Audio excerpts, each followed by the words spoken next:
पंतप्रधान नरेंद्र मोदी 22 जानेवारी रोजी अयोध्या नगरीत येत आहेत आणि त्यानिमित्त जोरदार तयारी सुरू आहे।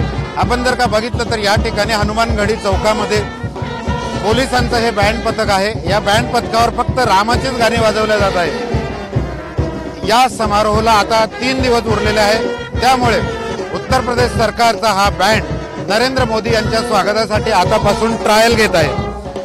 मोठ्या प्रमाणावर भाविक अयोध्येत येत आहेत, त्यांचं स्वागतही या बँडच्या धूनने होत आहेत। फक्त या बँडवर रामाचीच गाणी वाजवल्या जात आहेत। मोठ्या प्रमाणावर भाविक हे बघायला तयार आहेत। सकाळी रामधून या कार्यक्रमाची बघितली तर आपण मोठ्या प्रमाणात या बँडला बघण्यासाठी मोठ्या प्रमाणावर गर्दी झालेली आहे। हनुमानगढी परिसरात हा मुख्य बँड सोहळा आहे। या ठिकाणी नरेंद्र मोदी यांचं या बँडने रामाचं भजन ऐकून स्वागत होणार आहे। हनुमानगढी मंदिर हे समोरच आहे।